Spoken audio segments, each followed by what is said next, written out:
lo va a desarrollar nuestro amigo Raúl Juárez, por supuesto, coach personal. Y no saben ustedes el talento que tiene este muchacho, hombre, ¿verdad?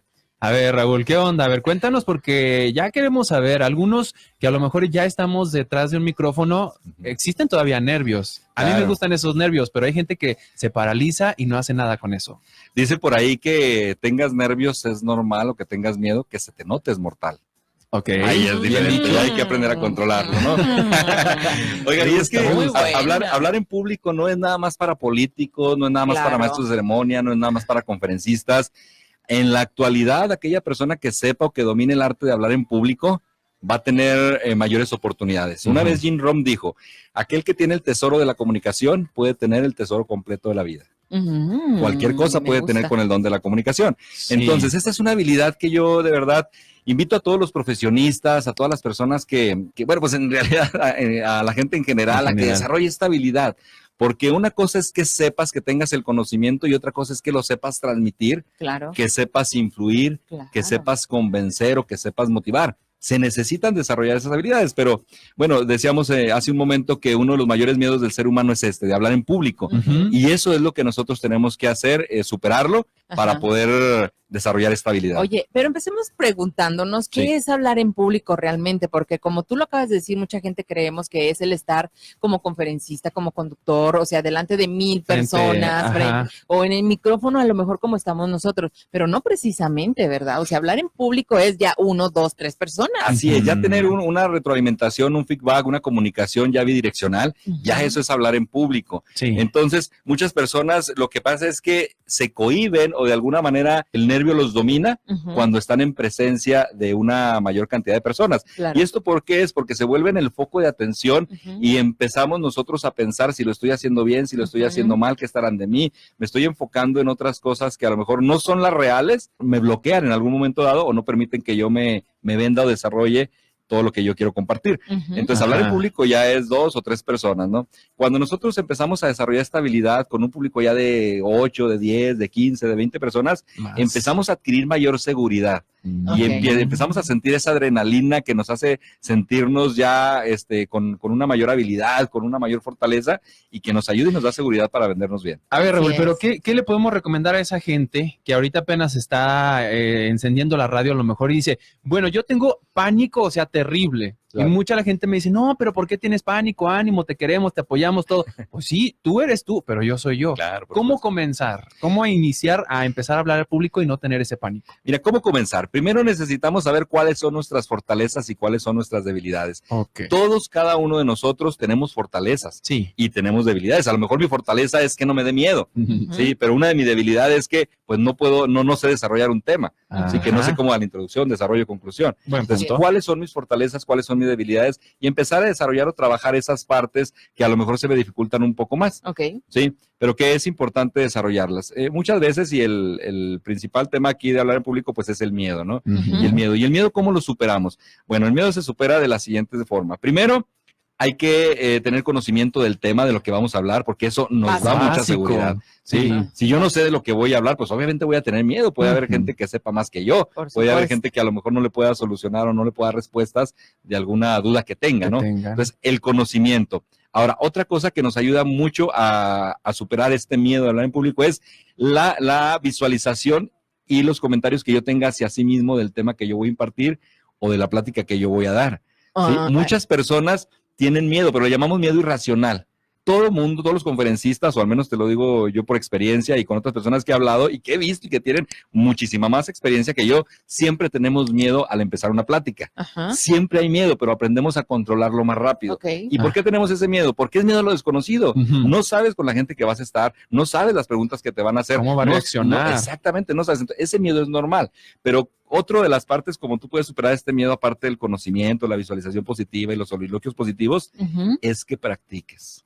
Oye, la práctica hacia el maestro. Puedes leer el mejor libro, Ivonne, puedes leer el mejor libro, Joel, de cómo hablar en público, pero mientras no te decidas, mientras no practiques, no va a suceder nada. Es como una cuestión como cuando vas a la universidad, que te dicen, te van a enseñar en el periódico, yo me acuerdo, ¿no? Lleva el encabezado, lleva que las cuartillas y que no sé qué, pero sales Y dices, bueno, pues la vida real es bien diferente a lo que te muestran tal vez en un libro o a lo que te muestran en la escuela. Claro. Un ejemplo muy claro. La teoría es muy importante, pero fíjate, le agarras sentido a la teoría una vez que lo experimentas. Claro, sí. Mientras no lo experimentes, no te inventes de la teoría de lo que estudiaste o de lo que sabes.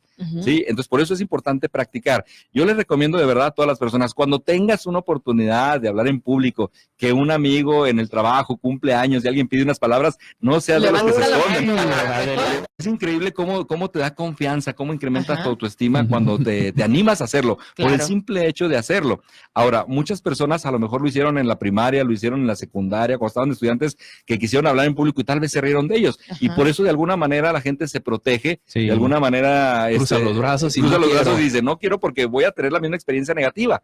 ¿Sí? Entonces hay que buscar esas experiencias en lo familiar, en lo corto, donde hay confianza, para yo poder desarrollar estabilidad. Y claro, es lo único que nos va a hacer que poco a poco vayamos por más, ¿no? Así es, y de veras cada vez como que quieres más, ¿no? O sea, te enfrentas a un público de 15 y luego de 20, y luego de 30, y luego de 50, y luego al ratito de 100, de 200, y empiezas como que a hacerte adicto a esa adrenalina porque sabes que puedes con 10, con 20, y quieres experimentarlo con más, ¿no? Si quieres más. Oye, pues a quién le preguntamos que mejor que a Raúl Juárez, que está siempre ante mucha gente, siempre ante mucho público. ¿Quieres todavía conocer más acerca de este tema? ¿Tienes dudas? Márcanos 810-2700, porque vamos rápidamente a la pausa, pero el programa continúa regresando después de estos comerciales. Está buenísimo el tema, ¿eh? Cómo hablar en público, estrategias, aquí nos las está dando Raúl Juárez. Síguenos en redes sociales, ya volvemos. Oigan, ya regresamos y pues por acá fuera del aire la verdad es que la plática pues se torna muy interesante, porque a quién no le interesaría a fin de cuentas, ¿no? Hablar frente a un público, porque como tú lo dices, a lo mejor eres papá, o a lo mejor estás en la escuela y quieres exponer, o a lo mejor en tu trabajo te pidieron que presentes algún proyecto, o eres una persona ya profesional y debes presentarte ante los demás. Eres muy bueno y lo sabes, pero no sabes cómo llevarlo más adelante, transmitirlo a los demás. Y que es importante transmitirlo, porque imagínate, Joel, que a lo mejor te dicen en tu trabajo, ¿sabes qué, Joel? Necesitamos que vendas a lo mejor esta programaón. ¿Sí? Y los dices, híjole, no, es que yo ¿con quién voy a estar? No, pues con los directivos, con los compradores, etcétera. Y a lo mejor tú dices, no, es que como que no quiero. Ah, perfecto. Pero como tú eres bueno para eso, Joel, y tienes a Ivonne, que Ivonne dice, órale, yo me lo aviento. Yo lo comparto, yo lo platico, tú hazlo, Joel, como a veces le hacemos en la escuela, ¿no? Yo hago la tarea, al final de la plática se acercan con Ivonne, los compradores, y felicidades, Ivonne, me encantó. Sí. ¿Sabes qué? Es más, te vamos a promover en el siguiente puesto porque tienes el don de la comunicación. Claro. Y tú habías hecho el trabajo, Joel. Entonces imagínate, a lo mejor Ivonne, por haber hablado, ¿sí? Se gana esa oportunidad, se lleva esa oportunidad, y muchas ocasiones se pierden esas oportunidades porque no estamos preparados o porque nos da el miedo a hablar en público, no desarrollamos la habilidad. Sí. Entonces es muy importante. Oye, incluso sabes que ahorita que hablas de eso y sobre el trabajo, yo siempre lo he dicho, una forma de venderte a ti mismo, una forma de obtener lo que tú quieres, incluso cuando vas a solicitar algún trabajo, si estás en el proceso, es saber hablar en público. Claro. O sea, no porque vayas a hablar delante de toda la directiva, no, porque el entrevistador, o sea, se va a quedar con lo que tú le estés vendiendo de ti. Claro. Fíjate que eso es muy importante. Hace poco, bueno, no hace poco, hace unos 2 años estuve dando un curso en el ITD para los profesionistas que salían y que no sabían cómo ir a pedir trabajo. Claro. ¿Sí? Entonces les dimos un curso de, a ver, cuando te van a entrevistar, cómo debes de hablar, cómo debes de sentarte, qué es lo que debes decir, qué es lo que no debes de decir. Y yo me daba cuenta, en verdad, cuánto le faltaba a nuestros profesionistas de todas las escuelas, de todas las carreras, les falta esa seguridad, les falta esa convicción de lo que están haciendo, y eso puede hacer la diferencia. Eso puede hacer la diferencia, no importa el conocimiento, importa cómo lo transmites. Entonces, eso es hablar en público, con alguien que te está entrevistando. Oye, porque de hecho yo he conocido a mucha gente, bueno, no tanta, a algunos que yo decía, o sea, ¿cómo le hacen para obtener lo que quieren? Yo decía, esta persona, por ejemplo, no una chica que sabe cómo a lo mejor hablar con la mamá y todo, a fin de cuentas le dice, no vas a salir, y de tanto que estuvo ahí diciéndole, está bien, sales, pero llegas temprano. Y no, a fin de cuentas la mamá ni supo ni cómo le dijo que sí, pero le dice por cómo se lo dijo. Claro, termina cediendo, ¿verdad? Sí. No, es que de verdad, este mundo de hablar en público es tan importante. Oye, para un profesionista. Danos tips, Raúl, por favor. Bueno, miren, algunos tips es que cuando tú vas a hablar en público, tienes que hablar siempre con pasión. Tienes que hablar con convicción, que se noten las ganas. Oiga, ¿le gustaría trabajar aquí? Sí. O sea, no, sí, ande, me encantaría, porque fíjese que toda mi vida había soñado, yo lo había esperado, etcétera, ¿no? Entonces, tienes que estar enamorado de eso que tú estás hablando, de lo que tú estás vendiendo, ¿no? Bien. Entonces, hablar con pasión. Otro punto es, no, cuando una persona va a hablar en público ante varias personas y prepara un discurso, eviten aprendérselo de memoria. Sí, porque cuando te lo tratas de aprender de memoria, si se te olvida un punto, una coma, si algo no va, te friqueas. ¿Qué es lo que yo hago? Yo recomiendo, si necesitas una guía, la puedes hacer. ¿Qué tal si haces un mapa conceptual? ¿Unas tarjetitas? Unas tarjetitas, puede ser, pero yo sabes que recomiendo un mapa conceptual, porque en un mapa conceptual tienes todo. Tienes la visión completa de todo el discurso que tú vas a dar. Bien. Sí, mapa conceptual, un mapa mental. Ese va siguiendo así como con dibujitos y conforme va la manecilla del reloj en una sola hoja, puntos o ideas claves acerca del tema. Son facilísimos. La cuestión de practicar frente al espejo. Eso es muy importante, pero no nada más practicar frente al espejo. Practicar también a lo mejor con los compañeros. Cuando tú, por ejemplo, vas a hablar de un tema, tú invita a alguien a comer, invita a alguien a platicar y platícale del tema que vas a comentar. ¿Sí? ¿Por qué? Porque tú te estás escuchando, la otra persona estás viendo si te está comprendiendo o no, y recibes una buena retroalimentación. Entonces, cuando tú hablas frente al espejo, pues también obviamente estás recibiendo retroalimentación. Mira, yo lo que hago es que cuando practico siempre uso lo que son los audífonos en el celular, siempre me grabo. Me grabo y me escucho y luego digo, es que la voz no me gustó y es que aquí no hice énfasis en ahorita la presentación. La tecnología, bueno, está más no poder. Entonces, lo que yo también les diría es, grábense ya sea en video.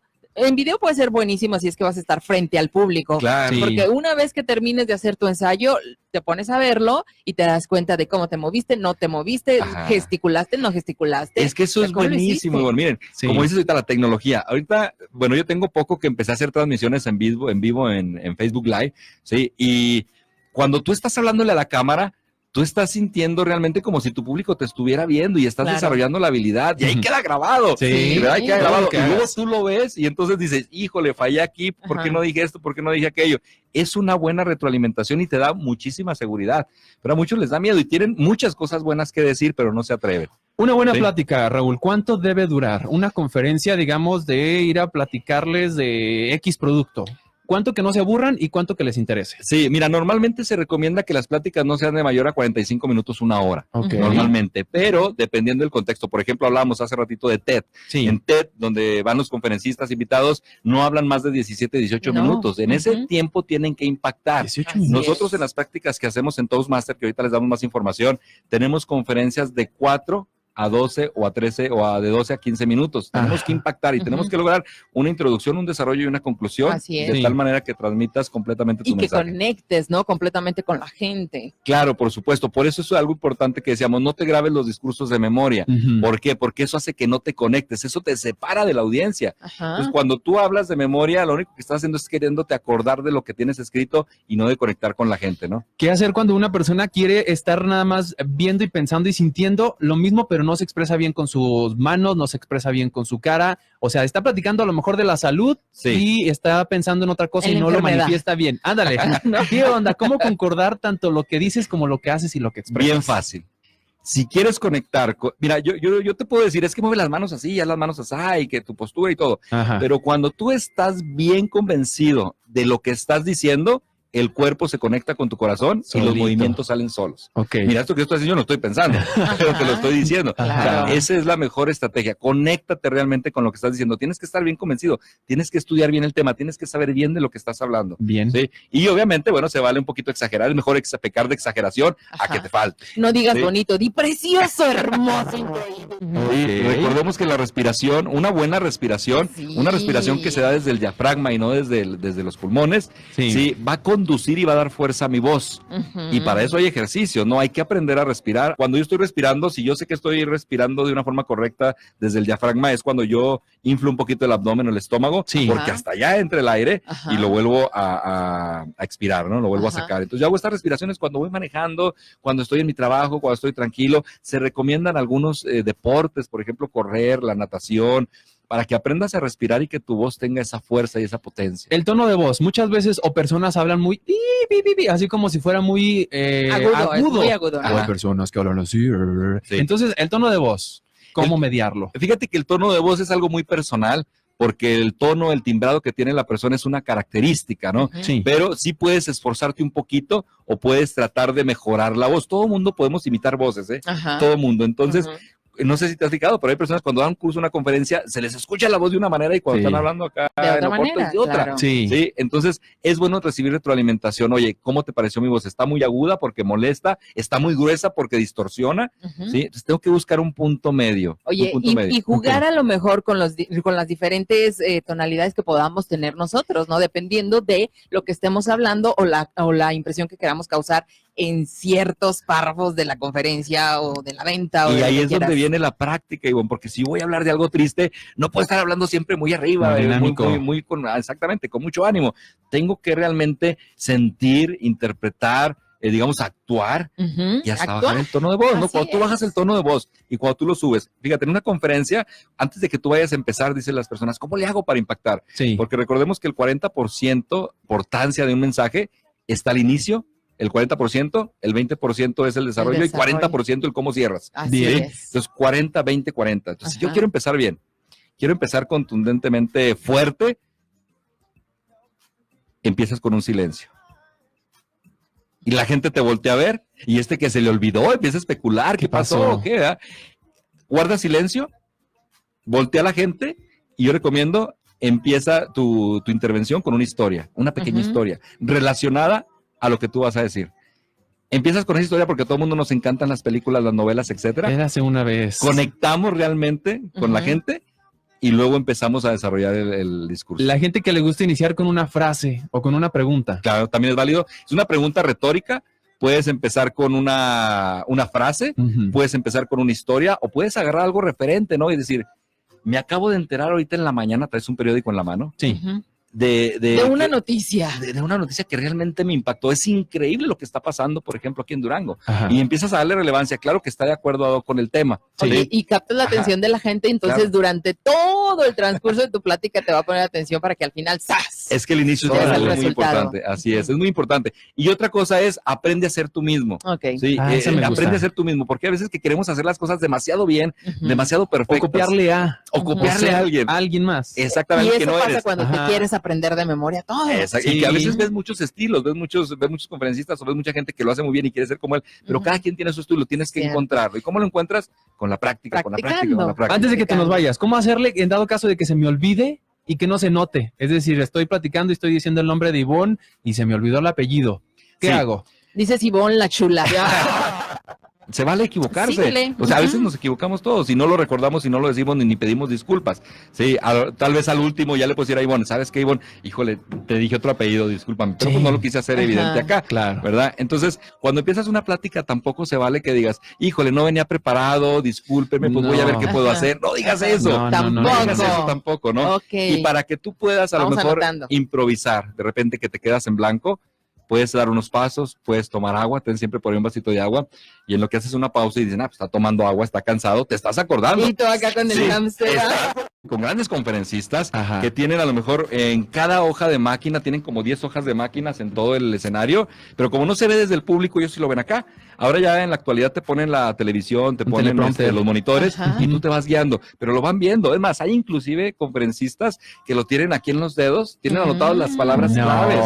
Yo no les digo mi secreto, pero también tengo el mío, ¿no? Sí, ahorita nos dice fuera del aire. Tú te guíes, se vale. Pues imagínate, voy a hablar de un tema y tengo de muchos temas que hablar, necesito una guía. Claro. Si no me puedo salir de contexto, me puedo ir a otro tema y a lo mejor no puedo el camino. Y luego también tener un plan B, ¿no? Porque puede ser que estás muy nervioso y con el sudor se te borraron las palabras de las manos. Ya pasa. Impreso y lo traigo a veces también en electrónico. Buen punto. En un, como dije, en un mapa mental, un mapa conceptual. O sea, depende de mí que yo haga un buen trabajo, ¿no? Claro. Entonces, yo no puedo ir así como que me pasó una vez que yo estuve como maestro de ceremonias, cosa que no me gusta mucho, la verdad, es muy estresante para mí, pero me tocó estar como maestro de ceremonias y un conferencista no llevaba su memoria y no dio el tema. Así no quiso darlo. No quiso darlo porque no iba preparado, a lo mejor no lo subió a la nube y lo pudo bajar, no lo llevaba impreso, no llevaba un acordeón, no llevaba nada y ya no lo quiso dar. Entonces, eso se ve mal. Eso se ve mal. Entonces, hay que prepararnos bien, ¿no? Oye, ¿por qué ¿quién era?